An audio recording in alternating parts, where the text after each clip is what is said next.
ఒక్కోసారి కొన్ని జరగరానివి జరుగుతూ ఉంటాయి. వాటిని నమ్మడం కష్టంగా ఉంటుంది. కాని ఎప్పుడైతే ఆ జరిగిన దానికి సంబంధించిన నిజాలు బయటపడతాయో అప్పుడు ఇక తప్పక వాటిని నమ్మాల్సి వస్తుంది. ఇలాంటి ఒక జరగరానిది జరిగింది ఢోకంపూర్ ఊర్లో. అక్కడ ఒక రైతు కూతురైన బన్నోని పౌర్ణమి నాడు ఒక పాము కాటువేసింది. ఆ రోజు నుండి ఆ రైతు కూతురు అకస్మాత్తుగా రూపాలు మార్చే పాముగా మారింది. ఊర్లో మొత్తం అందరికీ ఈ విషయం తెలిసిపోయింది. కొంతమంది తనని బన్నో నుండి పాముగా, అలాగే పాము నుండి బన్నోగా మారడం చూశారు. ఇంకేముంది, ఢోకంపూర్ ఊర్లోనే కాకుండా చుట్టుపక్కల ఊర్లో కూడా అందరూ దీనికోసమే మాట్లాడుకునేవారు. జనాలు వచ్చి తనకి పూజలు చేస్తూ ఉండేవారు. తనకి పాలు, పళ్ళు, అలాగే మిఠాయిలు కూడా ఇచ్చేవారు. రూపాలు మార్చే పాముకి జై! అమ్మా నాగదేవత, నా తరపు నుండి ఈ పాలను స్వీకరించండి. బాబాయి, మీ రూపాలు మార్చే పామైన కూతురికి చెప్పి నా కోరికల్ని నెరవేర్చండి. నాగదేవత చెప్పమంటోంది. నీ కోరికేంటి? నా భార్యది బయట ఆరేసిన చీర ఒకటి పోయింది. ఎక్కడుందో చెప్తారా? అది మీ ఇంటి పక్క వాళ్ళ డాబా మీద ఉంది. వెళ్ళి తీసుకో. ఏంటి? ఇక నేనేమో నా భార్యతో కలిసి 2 రోజులుగా వెతికి వెతికి అలసిపోయాను. రూపాలు మార్చే నాగదేవతకి జై! బాబాయ్, మీ అమ్మాయి చెప్పింది కదా, నేను పోగొట్టుకున్న బంగారపు ఉంగరం వంటింట్లో మిరపకాయ డబ్బాలో దొరుకుతుంది అని. నిజంగానే అక్కడే ఉంది.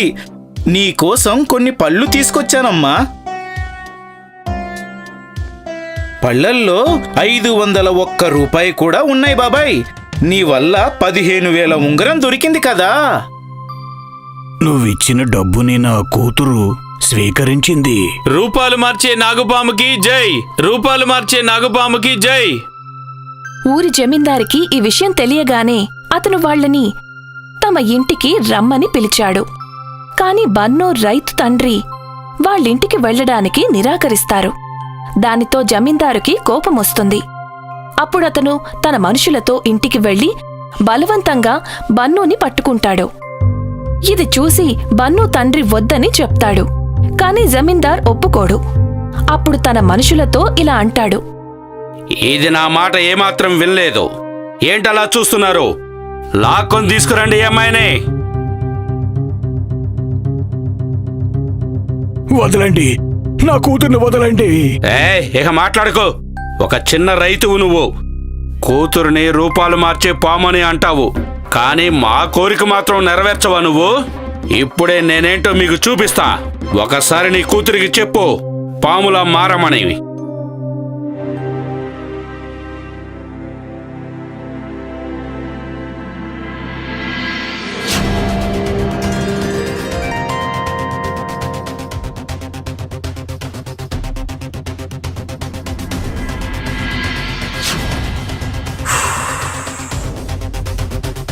అమ్మా, అమ్మా, నీకు బాగానే ఉంది కదా?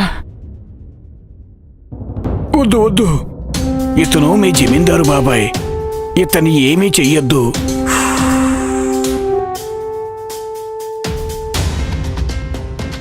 అయ్యో, నన్ను క్షమించమ్మా బన్నో. నువ్వు నిజంగానే రూపాలు మార్చే నాగుపామువి. మమ్మల్ని కూడా క్షమించు తల్లి. జమీందారు గారు చెప్పినట్టు. మొదటిసారి చేశారు కనుక క్షమిస్తోంది. మరోసారి ఇదే తప్పు చేస్తే అప్పుడు. లేదు లేదు లేదు. ఏంటి, నీ కాళ్ల ముందే బన్నో నాగుపాములా మారిపోయింది? అవును సర్పంచ్ గారు, నా 4 మనుషులు దాన్ని పట్టుకునే ఉన్నారు. కళ్ళు మూసి తెరిచేసరికి 4 చేతుల్లోంచి బన్నో మాయమైపోయింది. ఇక తను ఉన్న చోట 4 పొడవైన నాగుపామును పట్టుకొని ఉన్నారు. అబ్బా, నేను కూడా దీన్ని స్వయంగా చూడాలి. దాన్ని మన ఇంటికి పిలిపించండి. నేను కూడా ఇదే తప్పు చేశాను, కానీ రాలేదు. నేను మీ అందరూ చేసినట్టు పొగరు చూపించి కాకుండా ప్రార్థించి పిలుస్తాను. అలాగే నా కళ్ళతో తను నాగుపాముగా మారడం చూస్తాను. ఇక సర్పంచ్ జమీందార్తో కలిసి బన్నో తండ్రిని కలుస్తారు. వాళ్ల మాటలు విని తండ్రి ఇలా అంటాడు. అలా కుదరదు సర్పంచ్ గారు. ఎప్పుడైనా నేను గాని మీరు గాని ఉంటే తను పాముగా మారదు. తను తప్పకుండా మారాల్సిందే రామ్వీర్ బాబు. నువ్వు మర్చిపోకు, నువ్వు నా దగ్గరే బోలెడంత అప్పు చేసి ఉన్నావు. ఇల్లు పొలం అన్నీ జప్తు చేసుకోగలను. ఇలా చూడు రామ్దీన్ అన్నా, నా భార్య పిల్లలు పుట్టింటికి వెళ్లారు. నేను ఒంటరిగా ఉన్నాను కూడా. అందుకే నేను ప్రార్థిస్తున్నాను, ఒకసారి నాకు బన్నో పాముగా మారడం చూపెట్టు. తను ఎవరూ చెప్తే కాదు, తనిష్టంతోనే మారుతుంది. పౌర్ణమి రోజు రాత్రి తను ఖచ్చితంగా తను నాగపాము రూపంలోకి వస్తుంది. అప్పుడు మీరు తనని చూడొచ్చు.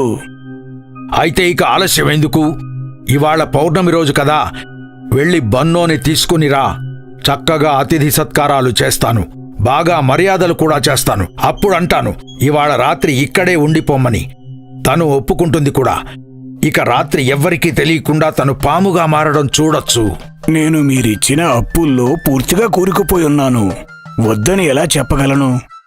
సరే, నేను నా కూతుర్ని మీ అతిథి గృహానికి తీసుకొని వస్తాను. ఇక రైతు తన కూతుర్ని సర్పంచ్ అతిథి గృహానికి తీసుకుని వచ్చాడు. తనకి జరుగుతున్న మర్యాదలు అలాగే తండ్రి చెప్పడం వల్ల అసలు నిజం తెలియక బన్నో పాపం వాళ్ల అతిథి గృహంలోనే ఉండిపోతుంది. ఇక అందరూ అర్ధరాత్రి అవ్వడం కోసం ఎదురు చూస్తూ ఉంటారు. ఎందుకంటే ఇవాళ పౌర్ణమి రాత్రి. అలాగే ఇవాళ రాత్రి బన్నో ఒక్కసారైనా నాగుపాముగా మారి తీరుతుంది. ఏవండి, అర్ధరాత్రి పూట మీరు అసలు ఇక్కడ ఏం చేస్తున్నారు? ఎవరైనా అతిథులొచ్చారా?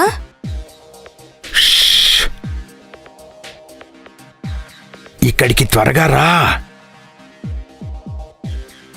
అరే, ఇలా చూడండి, బన్నో పాముగా మారిపోయింది.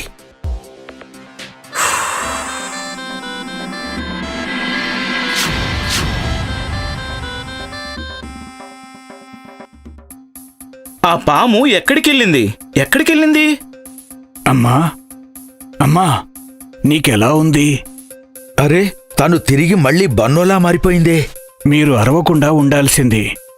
ఒకవేళ అంత త్వరగా రూపం మార్చేటప్పుడు నా కూతురు పిచ్చిదైపోయుంటే అప్పుడు తను చనిపోయుండేది. అప్పుడు మమ్మల్ని క్షమించు రామ్దీన్, దయచేసి క్షమించు. మేము బన్నో రూపాలు మార్చే పాముగా మారిపోయింది అని కేవలం విన్నామంతే. ఇవాళ చూశాం కూడా. కానీ అది ఎలా సాధ్యం? తన అనుమానం రోజురోజుకి ఎక్కువైంది. తను బన్నో ఇంకా ఆ రైతుని నిత్యం కనిపెడుతూ ఉండేవాడు. అప్పుడు ఆ వచ్చే పౌర్ణమికి తను ఒక ప్లాన్ వేసి బన్నోని అలాగే రైతుని తన ఇంటికి తీసుకొచ్చాడు. ఇద్దరూ తండ్రి కూతుర్లు కూర్చోగానే అతను బన్నో తండ్రి ఎప్పుడూ తనతోనే ఉంచుకునే చేతికర్రని తెలియకుండా దాచేస్తాడు. ఇక బన్నోని ఆ గదిలోనే విడిచిపెట్టి తన సర్పంచ్ తండ్రి, జమీందార్, తల్లి అందరినీ పిలిచి చూపించటం మొదలుపెట్టాడు. అర్ధరాత్రి కాగానే బన్నో పాముగా ఎలా మారబోతోందో చూడండి అని చెప్పాడు. కాని అర్ధరాత్రి, అలాగే అర్ధరాత్రి దాటి ఒక జాము దాటిపోయినా బన్నో ఆ మంచం మీద అలాగే కూర్చునుంది. తను మాటిమాటికి తన తండ్రి వంక చూస్తోంది. అది చూసి సర్పంచ్ కొడుకు ఇలా అన్నాడు, రామ్దీన్ బాబాయ్, మీ కూతురు బన్నో నాగుపాములా మారనేలేదు. పౌర్ణమి రోజు అర్ధరాత్రి దాటి 2 జాములు గడిచిపోయాయి. మారుతుంది, తను మారుతుంది. అరే, నా చేతికర్రేది? అది నాకివ్వండి. కర్ర తప్పకుండా ఇచ్చేస్తాను బాబాయ్, కానీ ముందు బన్నో నీ పాముగా మారనివ్వు, అప్పుడు తీసుకెళ్దువులే గాని. లేదు లేదు, ఇప్పుడే ఇవ్వు. ఎందుకు? నేను మీకు కర్ర ఇవ్వకపోతే బన్ను పాములా మారదా ఏంటి? అటువంటిది ఏమీ లేదు బాబు. అది అది అది కర్ర ఇచ్చేయి బాబూ. ఎందుకు బాబూ బాబాయిని ఏడిపిస్తున్నావు? నేనెక్కడ ఏడిపిస్తున్నాను? నేను ఏమన్నానంటే బన్ను పాముగా మారిపోగానే తప్పకుండా ఇచ్చేస్తానని. అవును గాని అవును, కానీ నేను కర్ర ఇవ్వకపోతే బన్ను పాముగా అసలు మారదు కదా. ఏమంటావు బాబాయ్? ఎందుకంటే అందరి దృష్టి మళ్లించి మీరు అందరి ఎదుట తీసుకొచ్చే పాము ఉంది కదా, అది ఈ చేతి కర్రలో భద్రంగా దాచిపెట్టి ఉంది కాబట్టి. ఏంటి, నేను చెప్పింది నిజమే కదా రామ్దీన్ బాబాయ్? బాబూ, ఏంటి నువ్వు చెప్పేది? జమీందార్ బాబాయ్, మీరు సరిగ్గా చూడలేదేమో. బన్నో ఎప్పుడు పాముగా మారుతుందంటే ఎప్పుడైతే అందరి దృష్టి ఏదో ఒక విధంగా తన పై నుండి మళ్ళినప్పుడు. ఎప్పుడైతే మీ మనుషులు బన్నూని పట్టుకొని వెళ్తూ ఉండంగా అప్పుడు ఆ తుప్పలో ఉన్న దారికి చేరుకోగానే బన్నూకి రామ్దీన్ బాబాయ్ సైగ చేశాడు. అప్పుడు బన్నూ మీ మనుషుల చేతిలో నుంచి విడిపించుకొని పొదలో దాక్కుంది. నిజానికి బాబాయ్ తన ఈ చేతికర నుండే ఆ పాముని బయటికి తీసి మీ మనుషుల మీదికి విసిరేశాడు. బన్నూ పాముగా మారిపోయిందని మీరందరూ అనుకున్నారు. ఇలాగే గత పౌర్ణమి రోజు ఎప్పుడైతే మీ దృష్టి కిటికీ నుండి మళ్ళిందో తలుపు దగ్గర నిలబడి ఉన్న బాబాయ్ తలుపు నుండి ఈ పాముని గదిలోకి పంపేశాడు.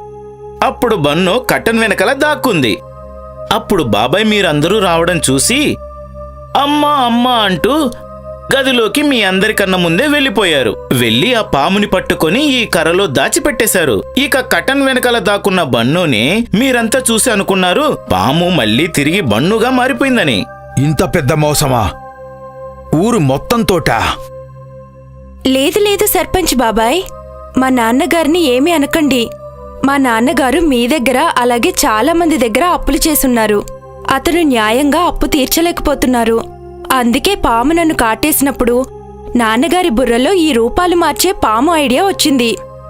ఆయన నాతో చెప్పారు ఈ విధంగా మనం అప్పులు తీర్చుకోవచ్చు అని. ఇతనికి కొడుకులు ఎవరూ లేరు కదా, మన ప్రభుత్వం కూడా అంటుంది కదా కూతురు కూడా కొడుకుతో సమానమని. అందుకే నేను ఒక కొడుకులా నా తండ్రి అప్పులు తీర్చడానికి అతనికి సహాయం చేశాను. నా తండ్రికి సహాయం చేయడం వల్ల నేనెవర్ని మోసం చేయలేదు. నేను నా బాధ్యతను నెరవేర్చాను. ఆహా బన్ను, కూతురు అంటే నీకులాగుండాలి. నువ్వు నీ గురించి ఆలోచించకుండా నీ తండ్రి పట్ల నీ బాధ్యతని నెరవేర్చావు. నాకు కూడా ఇటువంటి బాధ్యత ఉన్న కోడలే కావాలని చూస్తున్నాను. రామ్దీన్ బాబాయ్, ఒకవేళ మీరు ఏమీ అనుకోకపోతే నేను బన్నోని నా కొడుకు ఇచ్చి పెళ్లి చేద్దాము అనుకుంటున్నాను. అయినా నేనిందులో తప్పుగా ఎందుకు అనుకుంటాను? ఈవేళ నాకు ఒక విషయం బాగా తెలిసింది తల్లి. ఒకవేళ ఎవరికీ నష్టం కలిగించకుండా మనం మన బాధ్యతని పూర్తిగా నిర్వర్తిస్తే అప్పుడు ఆ పైవాడు కూడా దానికి మంచి ఫలితమే ఇస్తాడని.